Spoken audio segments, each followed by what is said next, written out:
I have a very strong suspicion this year that getting the right wide receiver is going to be the absolute defining factor of winning teams in fantasy football in 2025. And what I'm seeing already in fantasy drafts is drafters are getting these wide receivers wrong, and there's some whack ADPs out there. And we're going to go through the wide receivers you should not be drafting and the ones you should be drafting instead. So make sure to go down there, drop a like on this video, and subscribe to the channel to show your support. Now, let me just start out with these three guys right here. I just want to get them out of the way. Tyreek Hill, Davante Adams, and Mike Evans.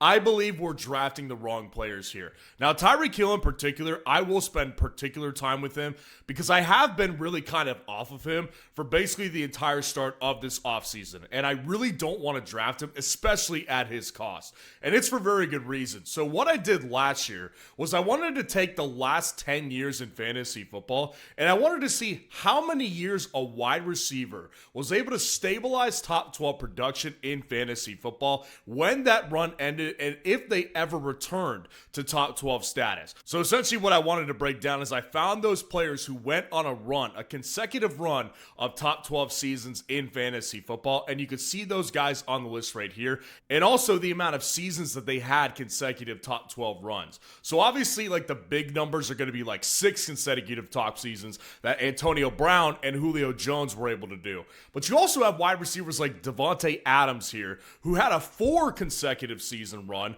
but he also finished twice inside the top 12 that were not consecutive. So he in total has had 6 as well. So 6 is kind of the cap here as far as these elite wide receivers go in being in top 12 fantasy football status. Then we got the year it began and the year it ended, as in their runs in fantasy football top 12 status.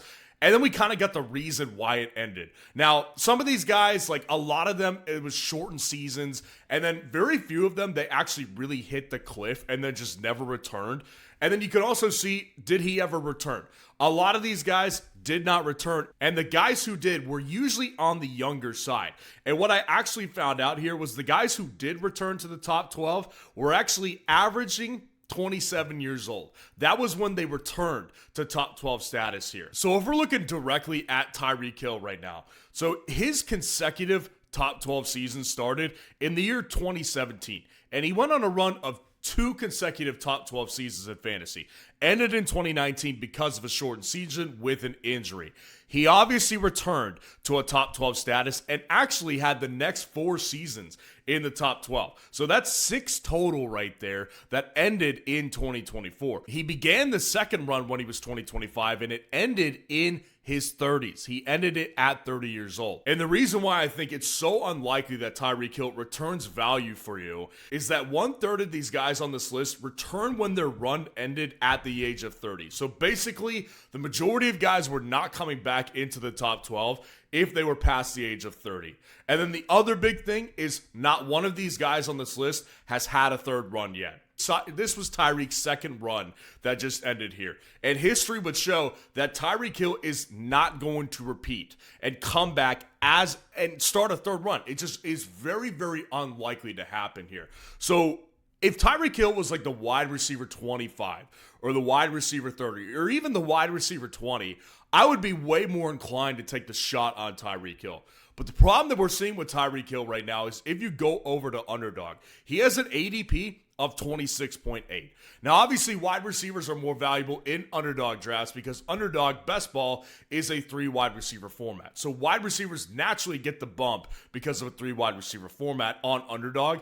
But Tyreek Hill going at basically the beginning of the 3rd round at the wide receiver 14, that is a really steep price for obviously someone who probably will be a Hall of Famer at some point in his career.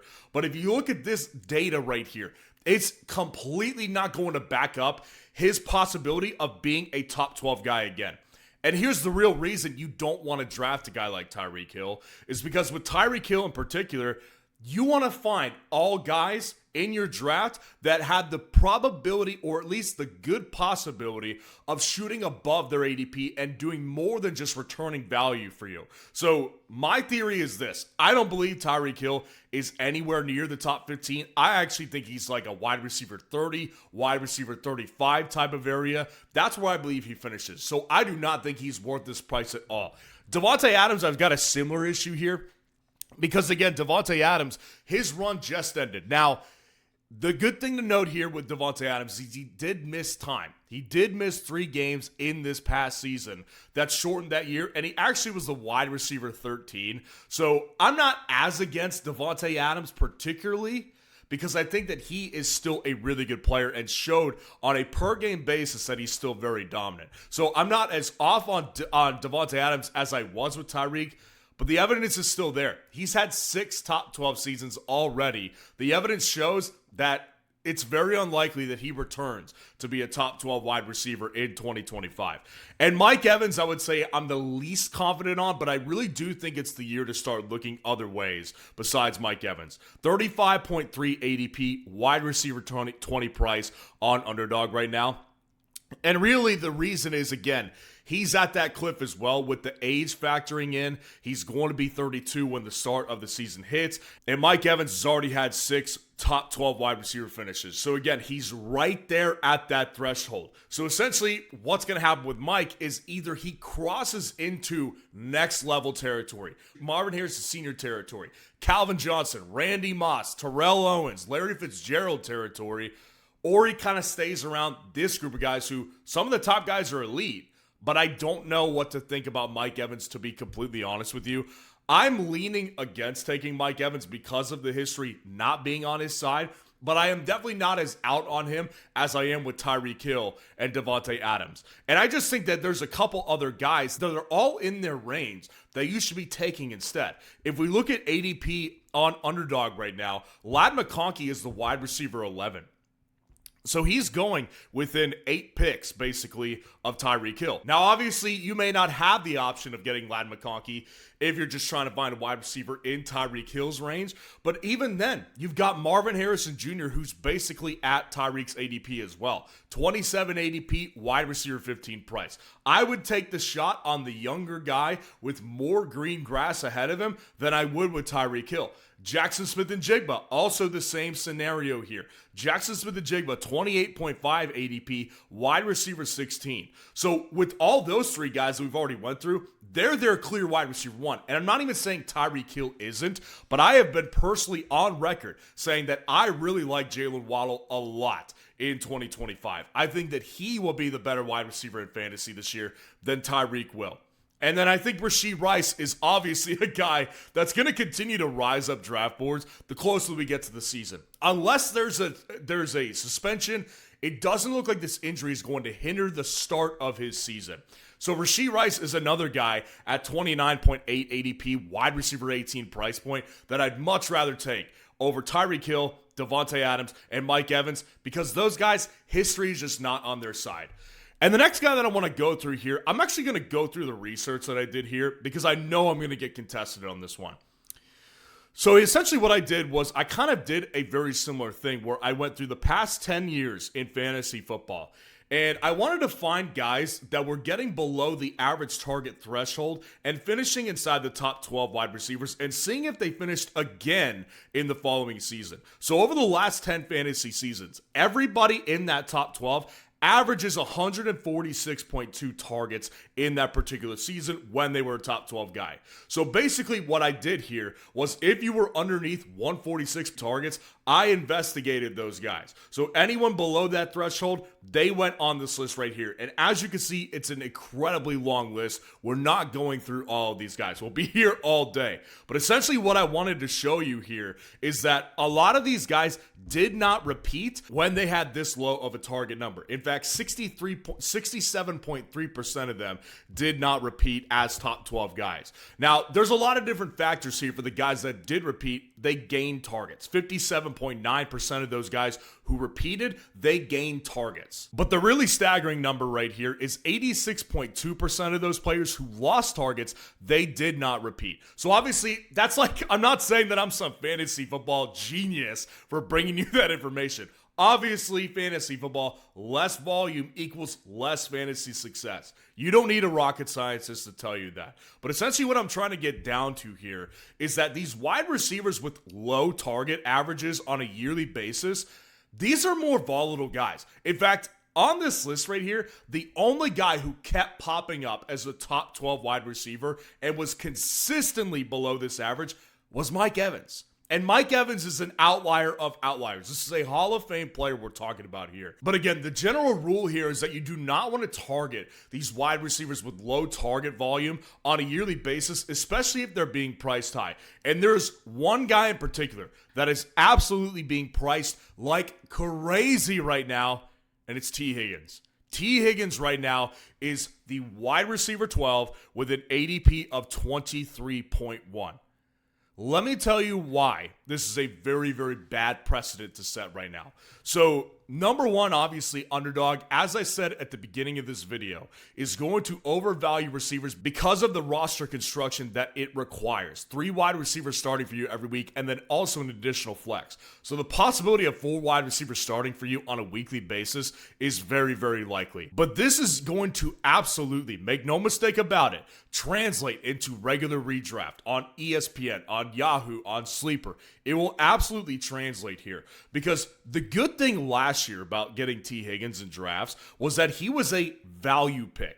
He was being valued as a low-end wide receiver 2, high-end wide receiver 3 in drafts. So when he was able to do a wide receiver 17 finish in a half PPR format, you felt really good, especially when you looked at the fantasy points per game that he was averaging, because his average was extremely high. He was getting you tons of points, especially in certain weeks. The reason why T. Higgins is not the guy to draft this year is because, number one, if you look at T. Higgins' career, he has never finished as a top 15 wide receiver in a half PPR format.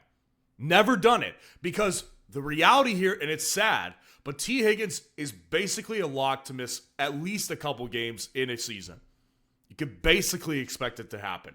Now, the other problem with this here is that if you look, again, at this chart right here and what he's done in his career, you'll see here that T. Higgins basically is averaging the same amount of targets on a yearly basis. Literally, it's like within 5 targets. On every single year, it's the exact same.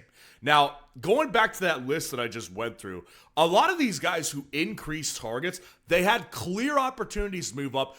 Either they were young players and they were drafted to be their wide receiver 1, and so they went up. Guys like Julio Jones, Michael Thomas, Tyreek Hill, those were guys that were drafted to be wide receiver 1s, improved every single year, and were treated as wide receiver 1s. But T. Higgins has an issue here, and his name is Jamar Chase. And he has no clear sign of moving up in target share unless the Bengals completely abandon the run. In every game of the season, T. Higgins is not going to average a bunch more targets per game because of this offense right here. He is the wide receiver 2, a very good one at that, a great wide receiver 2, but he will not improve target amount on this year in 2025 just because of the fact that he had a good 2024. It will not happen here. So essentially what people are doing with this price is they are absolutely pricing him to perfection. He has to be extremely perfect. He finishes the wide receiver 17 last year. If he gets that same amount of work and misses another couple games this year, he's going to have to be even more efficient than he was last year on a per touch basis. It's not super likely to happen. So you don't want to draft guys at their ceiling. And that's where T. Higgins is being priced right now. So again, the good thing about T is he falls in the same area as guys like Ladd McConkey, Marvin Harrison Jr., Jackson Smith-Njigba, Rashee Rice. And again, I can't stress this enough to you. Wait a couple rounds if you're not comfortable with those guys that we went through, and get yourself a Jalen Waddle. Get yourself a Jordan Addison. Those guys aren't being drafted at their ceilings necessarily. Those guys have room to improve and room to leap up over their ADP. That is smart drafting strategy, and what I've seen from these guys, T. Higgins, Tyreek Hill, Devontae Adams, Mike Evans, they're all basically being drafted at or close to their ceiling this year, and that's why I don't think you should be targeting those guys, but targeting the guys that we went through today. So let me know what you think of these wide receivers in 2025, and if you want to see the top 30 wide receiver rankings for 2025, click on this video right here.